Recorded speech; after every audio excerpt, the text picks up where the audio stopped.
ఏ ఆడపడుచుకైనా సరే కష్టం వచ్చింది అంటే చాలు అన్నగా నేనున్నాను ముందుకు అంటాడు శ్రీనివాస్ గౌడ్. అదే మన కాటా శ్రీనివాస్ గౌడ్. ఏ ఇంట్లోనైనా సరే ఆడబిడ్డకు పెళ్ళి అంటే చాలు ఒక పెద్ద అన్నలాగా పుస్తమెట్టెలు ఇచ్చి వాళ్ళని ఆదుకుంటాడు. ఎవరి ఇంట్లోనైనా సరే ఎటువంటి ఇబ్బందులున్నా సరే నేనున్నాను అంటూ ముందు అడుగు వేసేది కాటా శ్రీనివాస్ గౌడ్. మరి ఆయన గురించి ఒకసారి మనం తెలుసుకుందాం. ఆయన చరిత్ర ఏంటి, ఆయన ఎలా ఎదిగాడు, ఏ విధంగా ఎదుగుదల అనేది ఉందనేది మనం ఒకసారి ఆయన మాటల్లోనే విందాం. నమస్తే అన్న. కర్ణాటకలో మీ కాంగ్రెస్ అనేది ఇప్పుడు కాంగ్రెస్ జెండా అనేది ఒక రేంజ్లో ఉంది. మరి అలాంటి రేంజ్ అనేది ఇక్కడ మన పటాన్చెరు నియోజకవర్గంలో ఎలా ఉండబోతుంది? మొట్టమొదటిగా కర్ణాటక యావత్ ప్రజానికానికి కూడా ఒకసారి వారందరికీ కూడా అభినందనలు తెలియజేస్తా ఉన్నాం. ఎందుకంటే వాళ్ళ ఈరోజు ఉన్నటువంటి అధికారం వాళ్ళ ధనం ముందు, వాళ్ళ అరాజకాల ముందు ప్రజలు చెప్పినటువంటి తీర్పు చాలా గొప్ప తీర్పు. రేపు ఈరోజు కర్ణాటక, రేపు తెలంగాణలో కూడా ఇదే పరిస్థితి ఉండబోతూ ఉంటుంది ఖచ్చితంగా. ఎందుకంటే ప్రజల ఆగ్రహం ముందు ఏ అధికారం పనిచేయది, ఏ డబ్బు పనిచేయది. దానికి ఫలితమే రేపు మొన్న జరిగినటువంటి కర్ణాటక రిజల్ట్స్. ఇక్కడ కూడా ఏదైతే అధికార బలంతో, అరాజకాలతో, డబ్బు మదంతో ఏదైతే ఈ ప్రభుత్వాలు అనుకుంటున్నాయో అది జరగదు. రేపు ఖచ్చితంగా అదే ఫలితాలు మరి ఇక్కడ కూడా వన్ సైడ్గా కాంగ్రెస్ పార్టీ తెలంగాణలో కూడా జెండా ఎగరేస్తుందని పూర్తి విశ్వాసం. అదే మొట్టమొదటి సంకేతం అని చెప్పి ఈ సందర్భంగా తెలియజేస్తాను. ఇప్పుడు తెలంగాణలో సంక్షేమ పథకాలు కొందరికి అందుతున్నాయి, కొందరికి అందడం లేదు. మరి మీరు ఒకవేళ ఫర్దర్ ఇప్పుడు ఎమ్మెల్యే అయిన తర్వాత అందరికీ అందుబాటులోకి తెస్తారా? మీరు గతంలో కూడా చూడండి, కాంగ్రెస్ పార్టీ అంటే ఏంటంటే మొట్టమొదటిగా కాంగ్రెస్ పార్టీ ఇచ్చిన మాటల మీద నిలబడేది కాంగ్రెస్ పార్టీ. ఎన్ని ఒడదొడుగులు వచ్చినా కానీ కాంగ్రెస్ పార్టీ ఇచ్చిన స్టాండ్ మీద ఉంటుంది. అది అనేక రకాలుగా మీ అందరూ కూడా చూసారు. ఈరోజు ఏ ఊరికి వెళ్ళినా ఇందిరమ్మని ఇల్లు ఇచ్చింది కాంగ్రెస్ పార్టీ. ఎస్సీ ఎస్టీలకి బీసీలకి బతుకుమని చెప్పి అసైన్ ల్యాండ్లు ఇచ్చింది కాంగ్రెస్ పార్టీయే.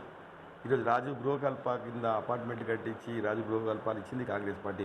ఈరోజు తెలంగాణలో ఏదైతే గతంలో కాంగ్రెస్ పార్టీ చేసినాయే, పేదలకు ఇచ్చినాయే, ఎస్సీ ఎస్టీలకు ఇచ్చినాయే అవే కనబడుతున్నాయి తప్ప ఈరోజు ఇంతవరకు కూడా 9 సంవత్సరాలు అయిపోయింది ఈ ప్రభుత్వం వచ్చి. ఏదైతే మొట్టమొదటిగా వీళ్ళు పెట్టినటువంటి మేనిఫెస్టోలో డబుల్ బెడ్రూమ్ ఇల్లు కావచ్చు, ఈరోజు 3 ఎకరాల భూములు కావచ్చు, ఇవన్నీ కూడా ఎక్కడ కూడా మాట మీద నిలబడలే. ఈరోజు 1,00,000 ఉద్యోగాలు కావచ్చు, అనేక రకాలుగా పథకాలు వీళ్ళు ఏవైతే పెట్టిర్రో ఇవి ఏవి కూడా నెరవేర్చలేదు. కానీ కాంగ్రెస్ పార్టీ అట్లా కాదు. ఎప్పుడైనా కాంగ్రెస్ పార్టీ పేదోడి గురించి ఆలోచన చేస్తుంది. ఎప్పుడైనా కాంగ్రెస్ పార్టీ ఇచ్చిన మాట నిలబెట్టుకోవడానికి గురించి ఆలోచన చేస్తుంది. కాబట్టి రేపు భవిష్యత్తులో దీనికన్నా మెరుగైనటువంటి పథకాలు ఇవ్వబోతుంది కాంగ్రెస్ పార్టీ. మా మేనిఫెస్టో కూడా పెట్టినారు, కొన్ని రిలీజ్ కూడా చేసినారు. రేపు నిజంగా రేపు ప్రభుత్వం రాగానే రేపు 500కే గ్యాస్ సిలిండర్ ఇస్తామని చెప్తా ఉంది కాంగ్రెస్ పార్టీ. రేపు మేనిఫెస్టోలో పెట్టిరు, మొన్న కూడా రిలీజ్ చేసిరు. ఇప్పుడు ఉద్యోగాలు కూడా ఖచ్చితంగా మన నిరుద్యోగులకు ఖచ్చితంగా 2,00,000 ఉద్యోగాలు ఇస్తామని చెప్పి మొన్న కూడా డిక్లరేషన్లో చెప్పడం జరిగింది. ఇదే కాదు, అనేక రకాలుగా పథకాలు రేపు మహిళలకు కావచ్చు, వడ్డీ లేని రుణాలు కావచ్చు, అభయస్థం లాంటి పథకాలు కావచ్చు, 108 కావచ్చు, మొన్న ఫీజు రియంబర్స్మెంట్ లాంటి పథకాలు కావచ్చు, ఆరోగ్యశ్రీ పథకాలు కావచ్చు, ఇవన్నీ కూడా మళ్ళీ ఇంప్లిమెంట్ చేసి పూర్తి స్థాయిలో అంతకన్నా మెరుగైనటువంటి పరిస్థితులు పథకాలు తీసుకురావాలని చెప్పి కాంగ్రెస్ పార్టీ ఒక లక్ష్యం. ఖచ్చితంగా కాంగ్రెస్ పార్టీ రేపు రాబోయే భవిష్యత్తులో తెలంగాణలో ప్రజలందరూ కూడా కాంగ్రెస్ పార్టీని పూర్తి విశ్వాసంతో సంపూర్ణమైన మెజార్టీతో మరి కాంగ్రెస్ పార్టీని ఖచ్చితంగా అధికారంలో తీసుకొస్తారు. దాని తర్వాత కూడా ఎప్పుడైతే కాంగ్రెస్ పార్టీ గతంలో చేసినటువంటి పథకాలు ఏవైతే ఇవన్నీ గొప్ప గొప్ప పథకాలు ఉన్నాయో పేదోనికి ఒక కార్పొరేట్ స్థాయికి కూడా భయపడకుండా వెళ్ళే విధంగా ఏ విధంగా అయితే చేసినారో అది భరోసా కల్పించిందో కాంగ్రెస్ పార్టీ, అదే భరోసాగా ఇంకా రేపు కూడా భవిష్యత్తులో కలిగిపోతుందని చెప్పి నేను ఈ సందర్భంగా తెలియజేస్తాను. ఇప్పుడు మీరు అన్నారు కదన్నా గ్యాస్ సిలిండర్లు కానీ ఏదైనా సరే మేము తగ్గిస్తాము అనేసి మీరు అంటున్నారు. అంటే ఇప్పుడు మీరు గెలిచాక తగ్గించేసి గెలిచిన తర్వాత మళ్ళీ పెంచే అవకాశాలు ఏమైనా ఉన్నాయా? అదే కదా చెప్పింది కదా తల్లి ఇందాక, కాంగ్రెస్ పార్టీ అంటే మాట ఇస్తే మాట మీద నిలబడేది కాంగ్రెస్ పార్టీ.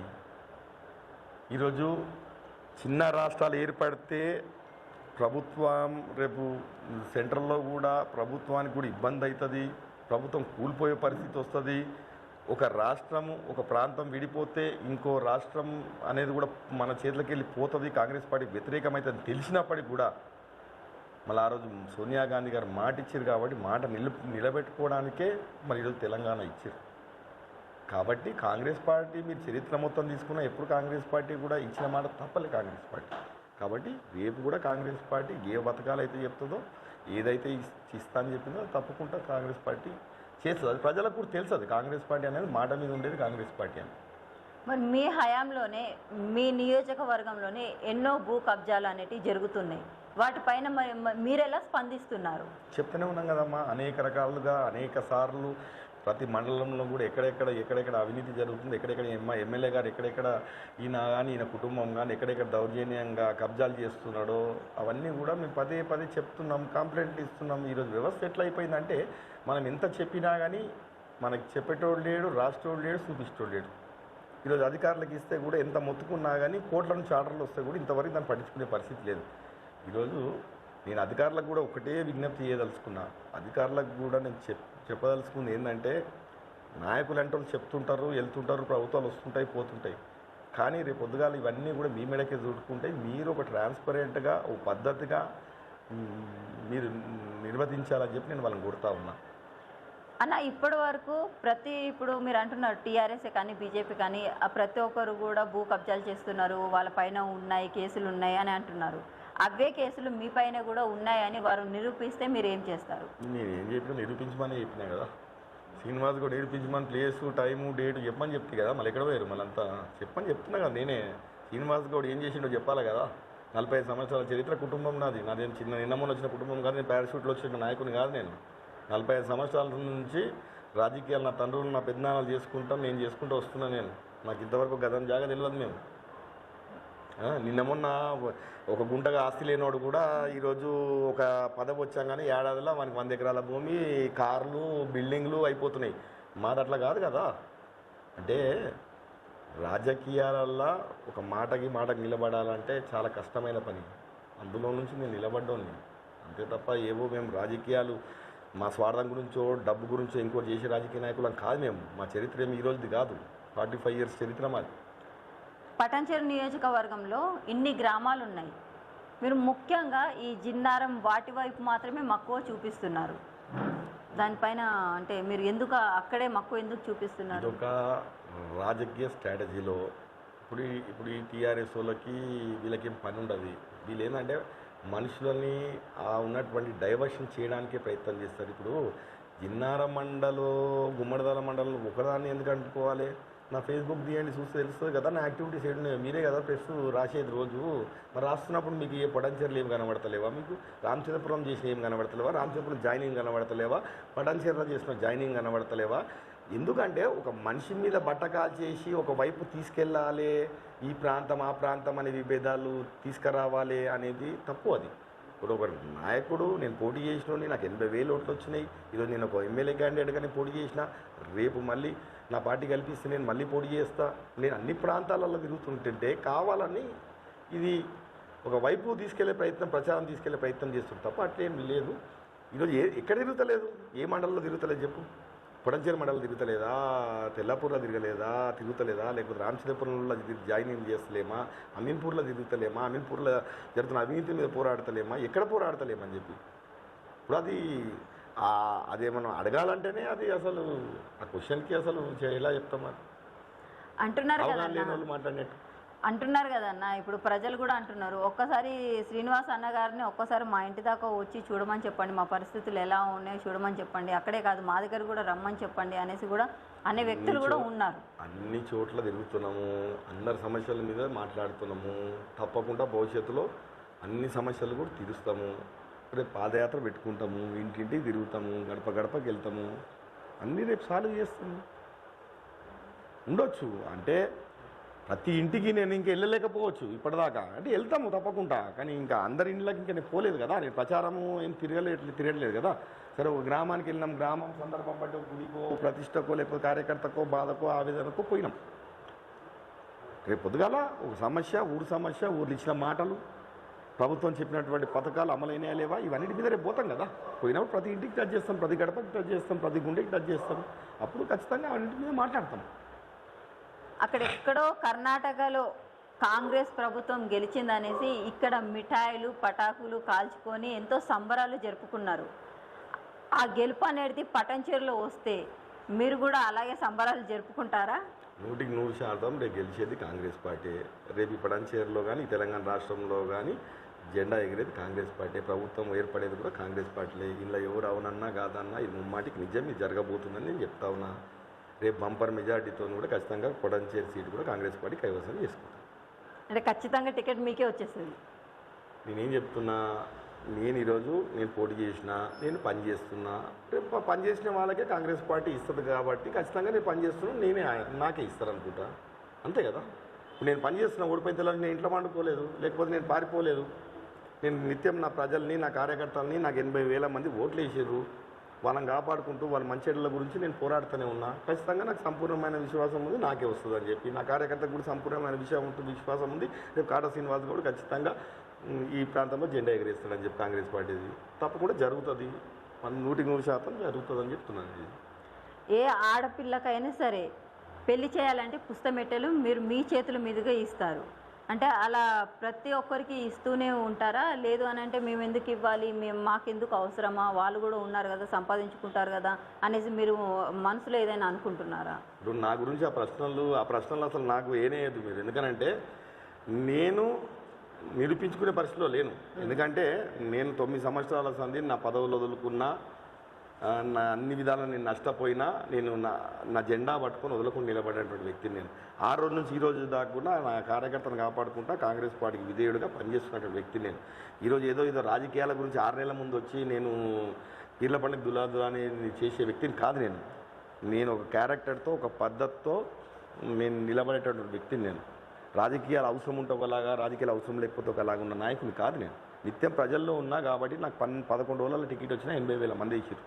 నేను ఎవరిని గెలవలేకున్నా, నేను ప్రచారం చేయలేకున్నా, అది నా క్యారెక్టర్. కాబట్టి రేపు ఖచ్చితంగా గెలిచేది మేమే. ఇవాళ కాదు, ఆ రోజు నుంచి 40 సంవత్సరాల నుంచి మా కుటుంబం ఎప్పుడు కూడా పేదలకు సాయం చేసే కుటుంబం కాబట్టి దాన్ని కొనసాగిస్తున్నాం. అంతే తప్ప రాజకీయాల స్వార్థాల గురించి కాదు, ఎలక్షన్ల గురించి కాదు. ఇప్పుడు మరి ఈ ఐలాపూర్ తాండానే కానీ ఇంకెక్కడైనా సరే భూ కబ్జాలు అలాగే కూల్చడాలు అలా జరుగుతున్నాయి. మరి వాటిపైన మీరు ఎందుకు స్పందించలేకపోతున్నారు? ఎందుకు ఫైట్ చేయలేకపోతున్నారు? ఎందుకు ఫైట్ చేయట్లేదు? మేము ప్రెస్ మీట్లు పెట్టలేదా? గతంలో షెమ్మున్కుంటలో జరుగుతున్నాయని దాని మీద పెట్టలేదా? లేకపోతే 1056లో పెట్టినామని చెప్పి దాని మీద మేము ప్రెస్ మీట్ పెట్టి చెప్పలేదా? లేకపోతే 1016లో గవర్నమెంట్ జాగా మొత్తం ఆక్రమించుకున్నారు, కట్టుకుంటారని చెప్పలేదా? ఏం చెప్పలేదని చెప్పి ఆడ అర్బన్ రైజ్ మొత్తం కూడా FTAలో కడుతున్నారని 12 ఎకరాలు 100, 200, 300 కోట్ల రూపాయల ప్రాపర్టీలు దోసుకతింటారు. ఎమ్మెల్యే పాత్రధారి మొత్తం దానిలో మొత్తం ఇవన్నింటిలో ఎమ్మెల్యేనే సూత్రధారి అని చెప్పి చెప్తలేదా? నేను ఏం చెప్తలేదని చెప్పి అన్నీ చెప్తున్నాము. నేను ఫస్ట్ అడగాలి, నన్ను మీరు అడగడం కాదు, నేనే మిమ్మల్ని అడగాలి. ఒక పరిస్థితిలోకి వస్తే మీడియా ఎక్కడ పోతుంది, పత్రిక ఎక్కడ పోతుంది? ఈరోజు నిజంగా ఒక 4th ఎస్టేట్, ఒక ఎక్కడైతే విశ్వాసం నమ్మకం కలిగేయాలనో, ప్రజల మధ్యలో ప్రభుత్వాన్ని మధ్యలో కలిపేయాలనో అది కోల్పోతుంది. ఈరోజు మేము ఇంత స్వచ్ఛందంగా మేము పోరాడుతుంటుంటే కనీసం మా గురించి మేము చెప్పింది రాసే పరిస్థితి లేదు, మేము చెప్పింది చూపించే పరిస్థితి లేదు. ఇది నేను మీకు కూడా విజ్ఞప్తి చేసేది ఏంటంటే, మేము నిజంగా నికాసంగా ప్రజల గురించి, ప్రజల పక్షాన ఒక ప్రభుత్వం చేస్తున్నటువంటి వ్యతిరేక పనులకి మేము ఖండిస్తూ ఉన్నప్పుడు చూపించాల్సిన బాధ్యత మీకు కూడా ఉన్నది. కానీ ఈరోజు మిమ్మల్ని అంటే మీ యాజమాన్యాలు చేస్తున్నటువంటి తీరు అట్లా బాగాలేదు అని చెప్తా ఉన్నా. కాబట్టి ఇప్పటికైనా మేము పోరాడుతూనే ఉన్నాం, అన్ని విషయాల మీద పోరాడుతున్నాం. ఈరోజు ఐలాపూర్ మీద కూడా వెళ్తాం, ఏదో ఐలాపూర్ మీద మొత్తం కూడా తెలుసుకుంటున్నాం ఏం జరిగింది, ఇది అమ్మినోడు ఎవడు, దీంట్లో పాత్రధారు ఎవరిది, సూత్రధారు ఎవరు, అన్నీ తెలుసుకుంటున్నాం. అన్నీ పెడతాం, రేపు పొద్దుగాల వాళ్ళకి నిలబడతాం, వాళ్ళకి అండగా నిలబడతాం, ఖచ్చితంగా వాళ్ళకి భరోసా కల్పిస్తాం. వాళ్ళకి ఎక్కడైతే అన్యాయం జరిగిందో అక్కడనే నిలబెట్టడానికి పూర్తి స్థాయిలో కాంగ్రెస్ పార్టీ ప్రయత్నం చేస్తుంది. తప్పకుండా పోయి మనం విజిట్ చేస్తాం. మేము కూడా దీన్ని ప్రోత్సహించొద్దు. నేనేం చెప్తున్నా, అధికారులకు పదే చెప్తున్నా, ఈరోజు ఏ ప్రభుత్వం అయితే వచ్చి పోలీసు వాళ్ళని పెట్టుకొని ఈరోజు వచ్చి గులగొట్టిందో, మరి ఈరోజు ఒక కరెంటు డిపార్ట్మెంట్ ప్రభుత్వం ఉంది కదా, ఒక నంబర్లు ఇచ్చి అవి ఇచ్చి ఇవి ఇచ్చి వాళ్ళకి మొత్తం పూర్తి విశ్వాసం కల్పించింది గవర్నమెంట్ కాదా? మళ్ళీ ఈ శాఖలన్నీ వాళ్ళకి కల్పించి, ఇక్కడ ఎమ్మెల్యే వాళ్ళకి కూడా అందరికి కూడా వాళ్ళకి విశ్వాసం కల్పించి, మరి ఇవన్నీ ప్రోత్సహించినోడు ఈరోజు వాళ్ళని కాపాడే దాంట్లో ఎందుకు రావట్లేడని అడుగుతా ఉన్నాను నేను. రావాలా కదా, వాళ్ళ భరోసా కల్పించాలి కదా. వాళ్ళు నిజంగా ఎక్కడెక్కడి నుంచి, ఒక మహబూబ్నగర్ నుంచి, ఒక కరీంనగర్ నుంచి, ఓ సిరిసిల్ల నుంచి, ఇలాంటి ప్రాంతాల నుంచి అన్నీ వచ్చి వాళ్ళ ఆటోలు నడుపుకుంటోళ్ళు, వాళ్ళంతా కూడా రోజు రెక్కాడతంగా డొక్కాడని ప్రజలు వాళ్ళంతా వాళ్ళంటి వాళ్ళు మొత్తం పుస్తలు అమ్ముకొని పెట్టుకొని వాళ్ళంతా ఈరోజు కట్టుకుంటే మళ్ళీ ఈరోజు వాళ్ళు గులగొట్టిన అంటే మరి ఇది ప్రభుత్వం అంటే ఇవన్నీ కల్పించినోడు ఎవడు, వీళ్ళకి భరోసా కల్పించింది ఎవరు? ఇది దాదాపుగా 7-8 సంవత్సరాల సంధి భాగవతం నడుస్తుంటుంటే మన అధికారులు ఏడ నిద్రపోతున్నారని అడుగుతా ఉన్నా. నిజంగా అది వాస్తవం మంచిది కాదనుకుంటే, నిజంగా అది కోర్టులో నడుస్తుంటే, లేకపోతే నిజంగా అది గవర్నమెంట్ జాగా అనుకుంటే, అలాంటప్పుడు మన అధికారులు ఏ విధంగా కరెంట్లు, తంబాలు, లైట్లు, మీటర్లు ఇవన్నీ ఎందుకు ప్రోత్సహించారు? ఈరోజు నోటీలు చేయడానికి ఎందుకు ప్రోత్సహించారు? ఇవన్నీ చేయకూడదు కదా. ఏదైతే ఎంప్లాయీస్ ఎవరైతే ఇప్పుడు అధికారులు ఉన్నారో ఆ మధ్య ఫస్ట్లోనే వాళ్ళని కూడా ఇక్కడ బోర్డులు పెట్టో లేకపోతే ఇక్కడ ఏం చేయకూడదు అని చెప్పి గవర్నమెంట్ జాగా అని చెప్పినుంటే ఈరోజు వాళ్ళ డబ్బులు పెట్టేవాళ్ళు కాదు కదా, వాళ్ళు నష్టపోయే వాళ్ళు కాదు కదా. ఈరోజు ప్రోత్సహించింది మీరు. ఇది ముమ్మాటికి అధికారులదే తప్పు. అధికారులు ఈరోజు ప్రోత్సహిస్తూ ఉన్నారు, వాళ్ళ లావాదేవీలు నడుస్తూ ఉన్నాయి, వాళ్ళు ఇలాంటి నాయకులకు ప్రోత్సహిస్తూ ఉన్నారు. ఈరోజు గరీబుల రోడ్డు మీద పడేస్తూ ఉన్నారు. కాబట్టి దీని మూల్యం చెల్లించక తప్పదు. రేపు ఖచ్చితంగా పోతామమ్మా, వెళ్తాం, తప్పకుండా వెళ్తాం. రేపు అక్కడికి వెళ్తాం.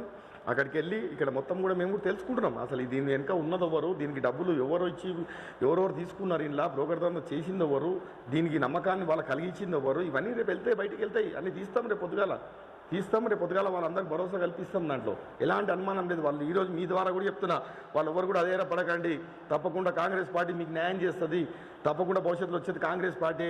మీరు ఎక్కడైతే మీరు ఉండాలనుకుంటున్నారో, ఎక్కడైతే మీరు తీసుకున్నారో అక్కడ ఖచ్చితంగా కాంగ్రెస్ పార్టీ రేపు కల్పిస్తుంది వాళ్ళకి. అది నేను వాళ్ళకి చెప్పదలుచుకున్నా. వాళ్ళు ఎవరు అదేరా పడొద్దని చెప్పి కూడా వాళ్ళందరికీ తెలియజేస్తాం. మేము గెలిచినా ఓడినా మేము ప్రజల మధ్యలోనే ఉంటాము అనేసి భరోసా కల్పిస్తున్నారు మరి కాటా శ్రీనివాస్ గౌడ్ గారు.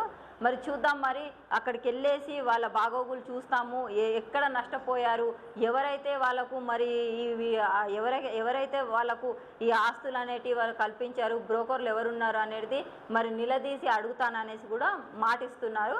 మరి అధైర్య పడద్దు అనేసి ప్రజలకు కూడా విజ్ఞప్తి చేస్తున్నారు. మరి